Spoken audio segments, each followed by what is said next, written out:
Stop everything you are doing right now, because what I am about to tell you in the next few minutes could literally save your life or the life of someone you love. There is a virus spreading across the United States and across parts of the world right now that most doctors are not talking about in their waiting rooms, that most news channels are barely covering, and that is quietly sending people, especially adults over the age of 60, into intensive care units with almost no warning at all. It is called the Hantavirus, and today I am going to tell you exactly what it is, how it gets into your body, what it does once it is inside you, and most importantly, what every single adult over 60 must do this week to protect themselves and their families. If you are new to this channel, I am a physician, researcher, and the author of work that has been cited in leading medical institutions across the country. I have spent decades studying how diseases affect the aging body differently from younger bodies, and what I am about to share with you today is urgent.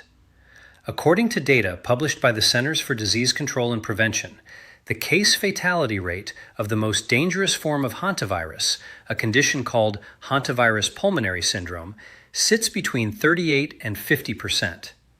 That means nearly 1 in 2 people who develop the severe lung form of this disease do not survive it.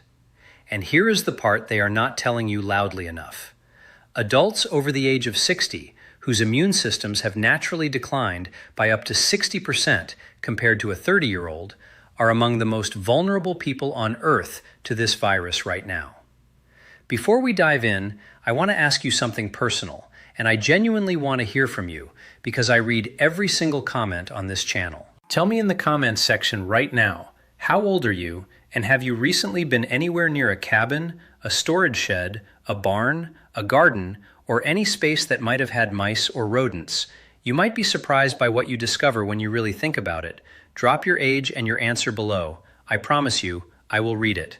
Now, I am going to walk you through everything you need to know about hantavirus, from what it is, to how it spreads, to what it does to the human body step by step, to real reported cases of people who have been infected, to the most critical protective steps ranked from important all the way up to the single most powerful thing you can do right now.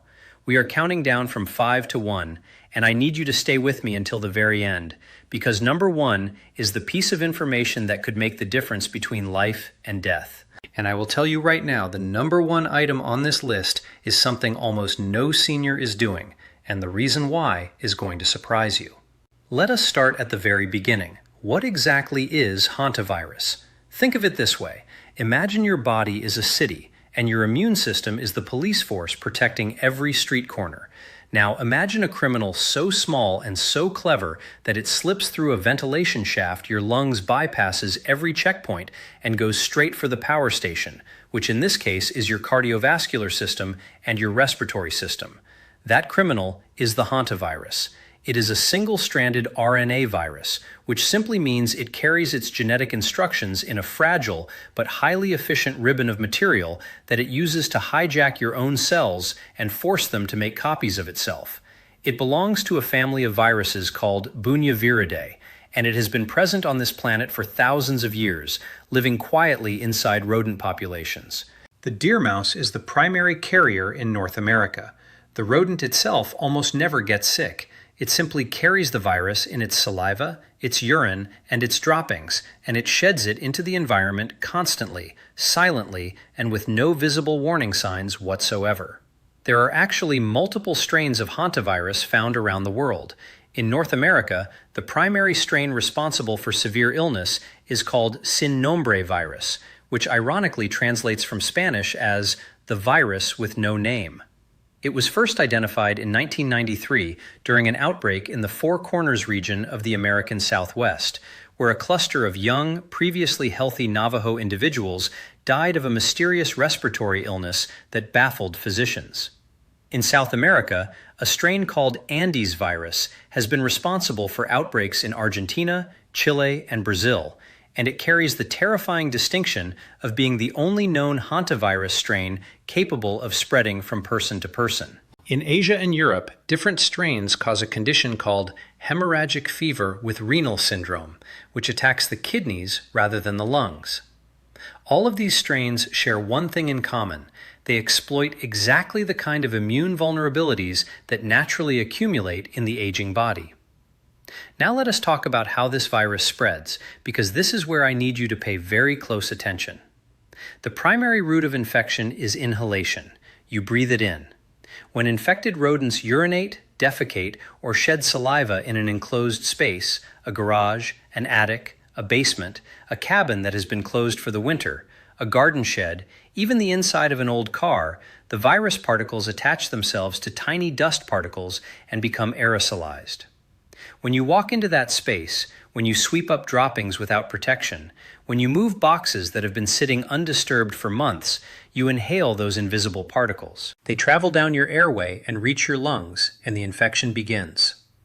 Research published in the journal Emerging Infectious Diseases has found that the virus can remain viable and infectious in the environment for several days, and in cool, dry, sheltered conditions, potentially even longer.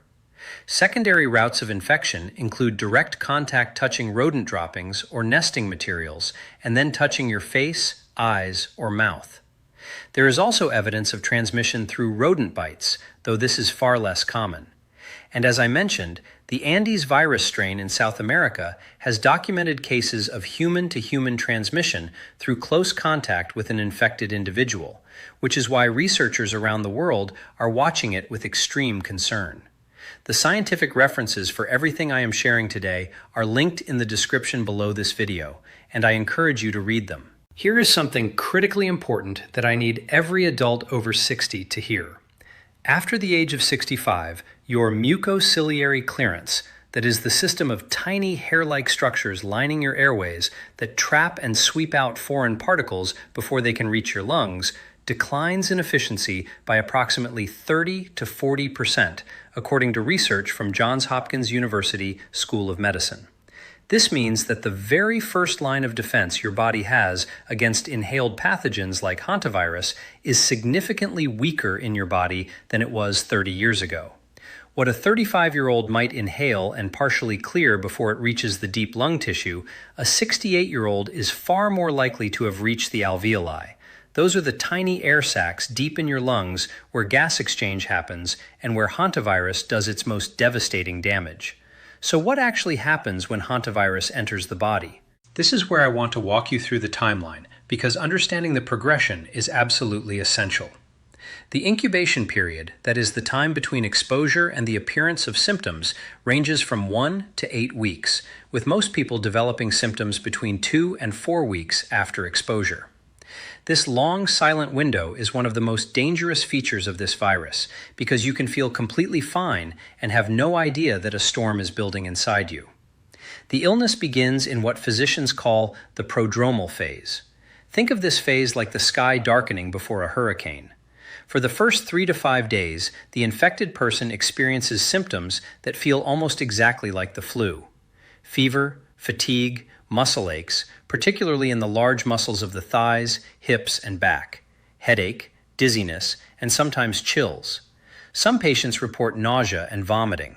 At this stage, the vast majority of people, including many physicians who are not specifically looking for it, would not suspect hantavirus.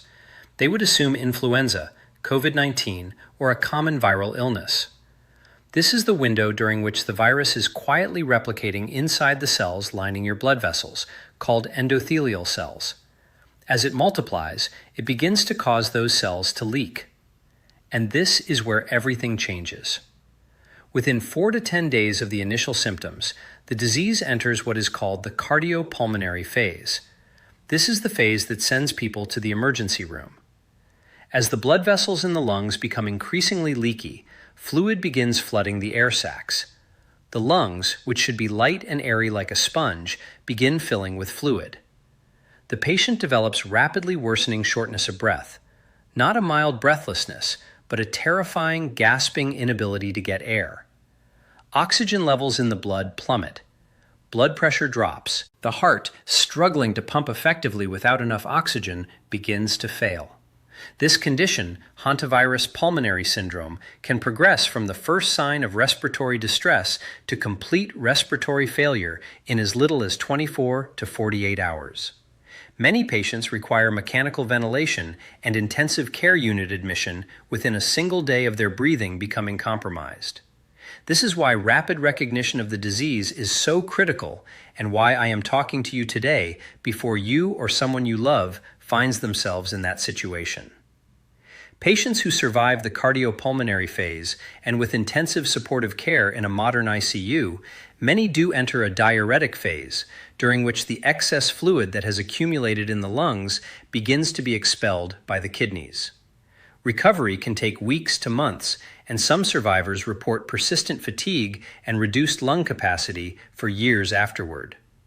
There is currently no specific antiviral drug approved to treat hantavirus infection. Treatment is entirely supportive oxygen, mechanical ventilation, fluid management, and time. This is not a disease where a doctor can hand you a prescription and send you home. Prevention is everything. Now let me tell you about real people this has happened to, because I want you to understand that this is not a theoretical risk. These are documented cases that have been reported in medical literature and by public health agencies. In May of 2012, a 37-year-old man from Yosemite National Park in California, let us call him Robert, which is not his real name but reflects the demographic of the case, stayed in one of the signature tent cabins in the Curry Village area of the park. He returned home and within 3 weeks developed rapidly progressive respiratory failure. He was one of 10 confirmed cases of hantavirus infection linked to that Yosemite outbreak that year. 3 of those 10 individuals died. The CDC investigation found evidence of rodent infestation in the insulation of the tent cabin walls. Thousands of visitors who had stayed in those cabins had to be notified and monitored. The outbreak made national news and forced a complete redesign of the cabin structures. In 2020, a case was reported from the state of Washington involving a man in his early 60s, let us call him Gerald, who had spent a weekend cleaning out a long unused storage barn on his rural property. He was a retired farmer, in generally good health, who wore no respiratory protection during the cleaning because he had done similar work dozens of times before without incident. Within 2 weeks, he developed what he believed was a severe cold that turned into pneumonia. He was hospitalized and placed on a ventilator within 48 hours of admission. He survived after 18 days in the ICU, but he spent the following 8 months in pulmonary rehabilitation and reported that his breathing capacity never fully returned to what it had been before. In Chile and Argentina, the Andes virus strain has produced multiple documented clusters of person-to-person transmission, including a 2019 outbreak in the Chubut province of Argentina that resulted in 29 confirmed cases and 11 deaths. Health authorities identified chains of transmission moving through households and even, in one documented instance, to a healthcare worker who had cared for an infected patient. The World Health Organization issued guidance in response to that outbreak, and the scientific references are available in the description below. In Colorado, Utah, and New Mexico states within the historical endemic zone of Sin Nombre virus, public health departments regularly report sporadic cases, particularly in the spring and summer months when rodent populations peak and people spend more time in outdoor structures. In 2023, the Colorado Department of Public Health confirmed 3 cases of Hantavirus Pulmonary Syndrome, 2 of which involved adults over the age of 65. One of those individuals did not survive. Now I want to talk to you about the 5 things every adult over 60 must do this week, ranked from important all the way up to the single most critical action you can take. And I want you to stay for number 1, because it is the thing almost nobody is doing, and the reason why is something you need to hear. Coming in at number 5 is this: do a complete rodent audit of every enclosed space on your property this week. Not next month, this week. I am talking about your garage, your basement, your attic, your garden shed, any outbuildings, your crawl space, and any stored vehicles that sit unused for extended periods. You are looking for the signs of rodent activity: droppings, which look like small, dark grains of rice, gnaw marks on wood, plastic, or food packaging, nesting materials made from shredded paper, insulation, or fabric, grease marks along walls where rodents travel repeatedly, and the distinctive musty odor that an active rodent infestation produces. Do not do this inspection by bending down and sniffing in enclosed spaces without protection. Stand back, open doors and windows first, and let the space air out for at least 30 minutes before entering.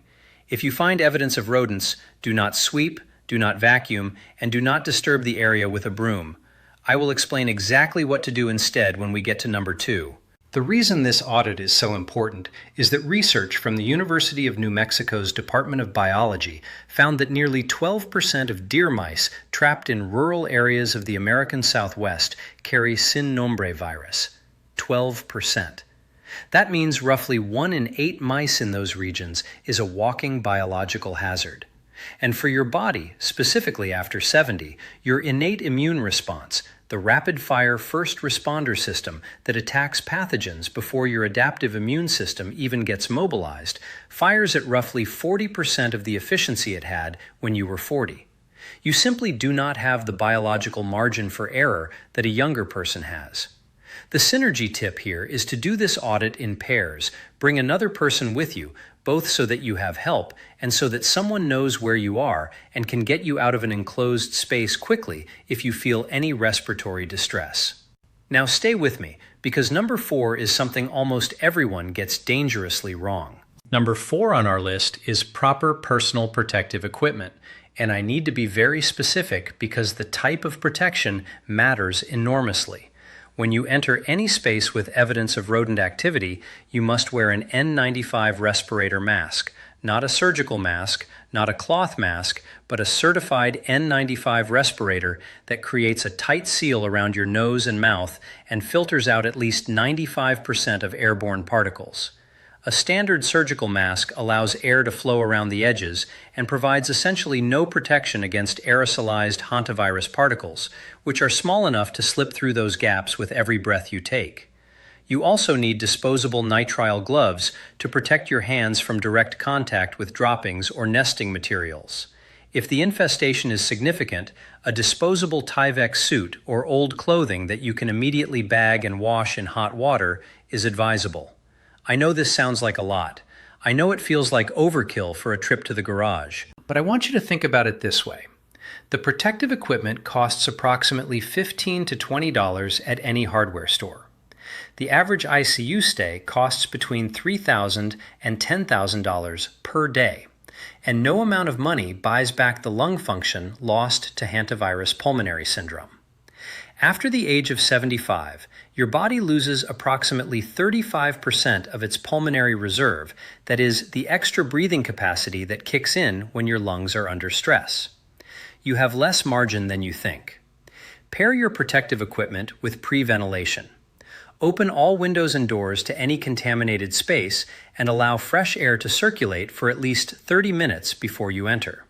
This dramatically reduces the concentration of aerosolized viral particles in the air. Now let me tell you about number 3, and this is the one I see people get completely wrong almost every time.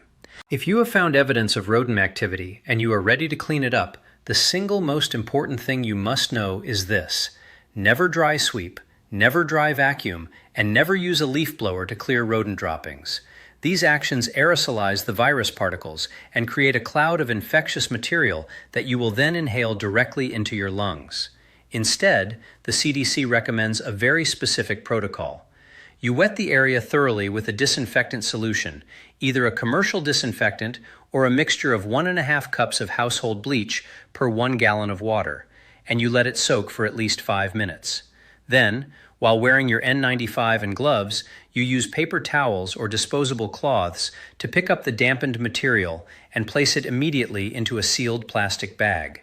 The bag then goes into a second sealed bag and is disposed of in a covered trash container. All surfaces where rodents have traveled should be wiped down with the same bleach solution. Mop hard floors with the solution. Steam clean carpets if possible. This wet cleaning method prevents the virus particles from becoming airborne and cuts your exposure risk by an estimated 90% compared to dry sweeping, according to guidelines published by the New Mexico Department of Health. For your aging immune system, this is not optional technique. This is the difference between a manageable exposure risk and a potentially fatal one. Right here, I want to pause and say something to everyone watching. If this information is valuable to you, and I hope it is, please take 5 seconds right now and click the like button below this video and subscribe to this channel if you have not already. I release new information every week that is specifically designed for adults over 60, and the YouTube algorithm only shows these videos to more people who need them when you engage with them. So please like, subscribe, and share this with someone in your life who you care about. It costs you nothing, and it could save a life. Now, number 2, and this one surprises people every single time I bring it up. Number 2 on our list is knowing the symptoms with enough precision to act fast, because the window between the beginning of symptoms and the point of no return in hantavirus infection is measured not in days, but in hours. Here is the specific pattern of symptoms that should send you to an emergency room immediately. Not urgent care, not your primary care physician's office 2 days later, but an emergency room today. The combination of fever above 101 degrees Fahrenheit with muscle aches, especially in the large muscle groups of the thighs and back, combined with progressive shortness of breath that worsens over hours, even if the shortness of breath feels mild at first, in someone who has had any potential rodent exposure in the past 1 to 8 weeks, is a medical emergency. You need to tell the emergency room physician specifically and loudly, "I may have been exposed to hantavirus. I was near rodents. Please test me." Do not assume the physician will connect the dots. In a busy emergency room, hantavirus is not the first thing on anyone's differential diagnosis list. You are the most important advocate for yourself in that moment. Research published in Annals of Internal Medicine found that patients who communicated a potential hantavirus exposure history to their treating physician within the first 24 hours of respiratory symptoms had dramatically better outcomes than those whose exposure history was identified later. Early recognition means earlier transfer to a facility with an ECMO machine. That stands for extracorporeal membrane oxygenation, essentially an artificial lung that can support breathing while your body fights the infection, and earlier access to the intensive supportive care that gives survivors their best chance. After 65, your inflammatory response is paradoxically both weaker and more chaotic, a phenomenon researchers at Stanford University's School of Medicine call inflammaging, which means your body may not mount the early warning signs of illness as robustly as a younger person's. You may feel less sick than you actually are. Take symptoms seriously. Act fast. And now, number 1. The single most powerful thing every adult over 60 must do this week. Are you ready? It is this. Have a direct, specific conversation with your primary care physician about your hantavirus risk profile before you clean, before you go near rodent-prone spaces, and before the summer rodent season peaks. I know, you were expecting something more dramatic, but here is why this is number 1. A 2022 survey conducted by the American Geriatric Society found that fewer than 8% of adults over 65 had ever discussed zoonotic disease risk, that is, diseases transmitted from animals to humans, with their primary care provider. And yet, physicians can do something profoundly important for you that no amount of bleach or N95 masks can do. They can assess your individual immune status. They can review whether your current medications, antihistamines, corticosteroids, certain blood pressure medications, may be suppressing your immune response in ways that make you even more vulnerable. They can note your risk on your chart so that if you arrive in the ER with respiratory symptoms, the connection is immediately made. And they can flag you for priority testing and transfer if you do become ill. There is no vaccine for hantavirus. There is no antiviral medication you can take prophylactically. But your physician can be your early warning system, your advocate, and your first line of defense if you have equipped them with the information they need. Print out this video's key points, take them to your appointment, and say, "I want to talk about hantavirus risk. I live in or visit areas with rodent exposure. What should I know, and what should you know about me in case I get sick?" That conversation, for a 68-year-old woman in rural Colorado or a 74-year-old man who summers in a cabin in New Mexico, could be the conversation that saves her life or his life. Your synergy strategy here is to combine this physician conversation with the rodent audit from number 5, so that you are walking into that appointment with specific, concrete information about your actual exposure risk. I cannot overstate how much more seriously an informed physician will take a patient who comes in prepared. Here is what I want you to take away from everything we have talked about today. You are not helpless. You are not at the mercy of this virus. You are an intelligent adult who now has specific, actionable knowledge that most people, including most of your peers, do not have. You know what hantavirus is. You know how it spreads. You know what it does to the body and how fast it can escalate. You know what real cases have looked like, and you know the 5 things you can do right now, this week, to dramatically reduce your risk and your family's risk. Do the rodent audit. Get the N95 and the gloves. Learn the wet cleaning protocol. Memorize the symptoms that demand emergency action, and have that conversation with your doctor. These are not complicated steps. They are not expensive steps. But they are the steps that separate people who are protected from people who are not. Independence matters. The ability to open your own cabin in spring, to clean your own garage, to putter in your garden shed on a Saturday afternoon. These things matter. They are not trivial. They are the fabric of a full, active life in your 60s, 70s, and 80s. And it is absolutely not too late to protect that life. It does not matter if you have been cleaning spaces without protection for years. It does not matter if you have never thought about rodent-borne illness before today. Starting now, this week, with the information you have right now, you can change what happens next. Your longevity is not just about what you eat or how much you exercise. It is also about the invisible threats you know to take seriously and the ones you don't. Today, Hantavirus moves from the don't know column to the know and act column for you. If you found this video valuable, and I sincerely hope you did, please subscribe to this channel right now by clicking the red subscribe button below. Every single week, I bring you information like this that is specifically researched and specifically designed for adults over 60. Information that your busy doctor may not have time to walk you through in a 15-minute appointment. Share this video with one person today. One person, a spouse, a sibling, a neighbor, a friend with a cabin.